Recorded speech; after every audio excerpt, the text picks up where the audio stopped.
What is going on, guys? Jason Burke here, Styles Clash for Life, coming at you on YouTube, and I am back today finally with another installment of The Drive-In. I'm going to do a review for a recent movie in theaters. My channel has been down for the longest break that I've taken since I came back a year and a half ago. I haven't done a video in like 5 or 6 weeks because my channel was producing a lot of quality issues.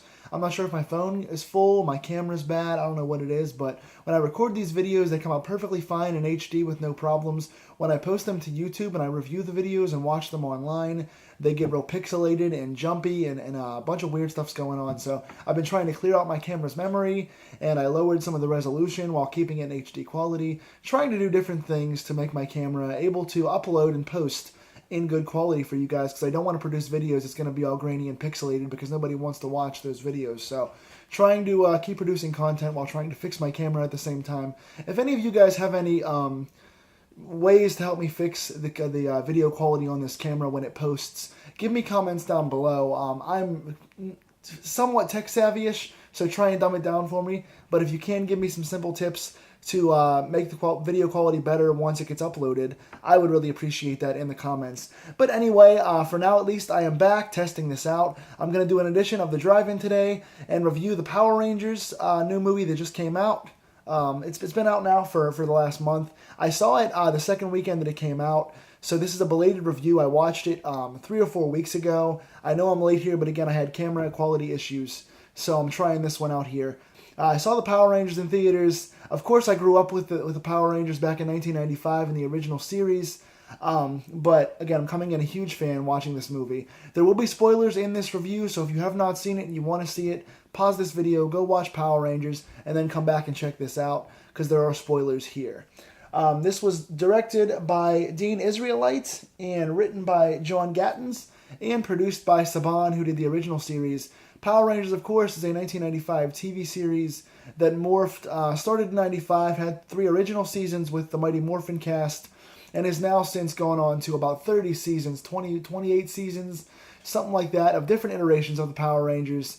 And of course, it's based on the Japanese live-action show Super Sentai and subsequent series. You guys know the original Power Rangers. I'm not going to go off too long about it. But I saw this one in theaters. The runtime for this movie is about 2 hours and 4 minutes, and it flew by. I really like this. I was kind of scared because, of course, the original Power Rangers in 95 is cheesy, is kind of silly. Still holds up for the fun fight scenes, but the dialogue and stuff's a little off. And so you're wondering how a new movie is going to be done in today's era, with how everything is CGI'd and the big fight scenes, the big action, blow-ups, explosions. You wonder how it's going to translate, and I really enjoyed this. I came in being a huge fan of the original. It's my favorite childhood series, one of my favorite shows of all time growing up. And so I was terrified as to how it was going to translate to a big budget, big movie release. And I am pleasantly surprised in all facets of the movie. I love the original 5 characters. I didn't write their names down, but they were excellent. All the 5 kids who played the Power Rangers played it seriously and were good actors. Usually in these kind of movies, you get the cheesy acting, kind of poorly written dialogue, because they focus all on the fight scenes and the big Power Ranger in-suit battles. Not in this case. This was very well done. The acting was good. The kids knew each other loosely from being in school together, but weren't really friends, didn't have a bond before becoming Power Rangers, so they gave them more of a backstory into how they met each other and became closer. That was great. I love that a lot. Billy Cranston really stood out in this movie. He was the best of the 5 Power Rangers. His kind of dialogue, his one-liners, him being the nerdy kind of outcast, he had a lot of comic relief in this and was done very, very well. He was the klutz. The teenagers with attitude, they always said in the original series this was 5 kids with attitude being brought together, and they didn't really have much attitude in the original series. They were all kind of goody-goodies who preached, being friendly and being nice. And in this movie, they were all kind of attitudinal, detention-bound kind of bad kids for doing different defiant acts. And so that really played up into their backstory. They each had a nice little backstory going. I mean, you had, I'm confusing them now. I think Zach had the sick mother.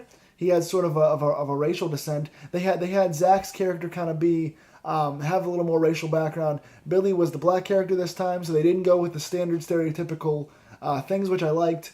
Zach's mother was sick, and he was kind of supporting her.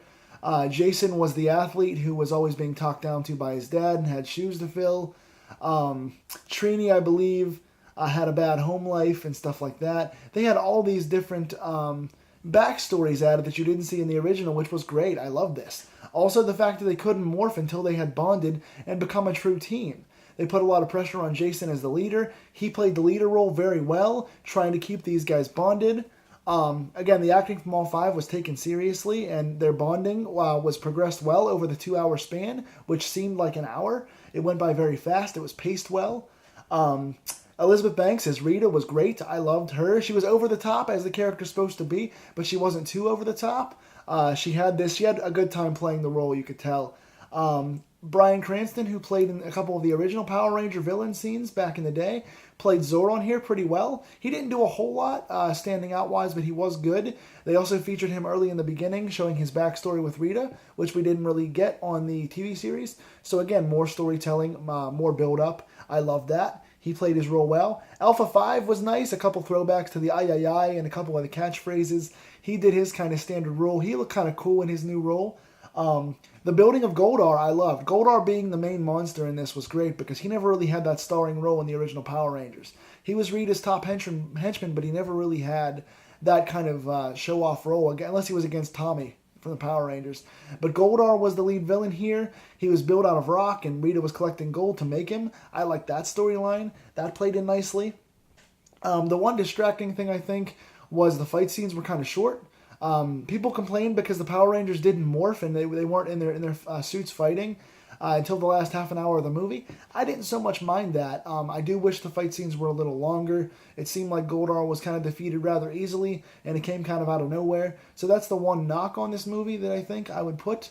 Also, the product placement in this was crazy. Krispy Kreme got a big shout out. There was a lot of random product placement here, and it was very blatantly shilled, so that's kind of a bit weird, but not a huge detractor from the film.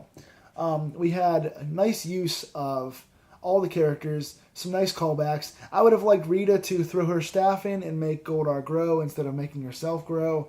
I would have liked a couple of different other references thrown in there, but again, they did do a nice job of calling back to the old series. Good fight scene in the end, nice CGI, buildings being blown up, the guys using their Zords for the first time coming together. The Zords look really cool. I like the upgrade of the Zords. That was awesome. I like the story with Zordon, wondering if they're good enough to be Rangers. I liked a vast majority of this movie. And of course, there is a post-credit scene. Again, spoilers, I warned you guys. There's a post-credit scene of the teacher calling Tommy Oliver's name, so he's going to be clearly introduced at the start of the next film. I would also like some Bulk and Skull, some Ernie. I would like stuff like that. More of the juice bar stuff.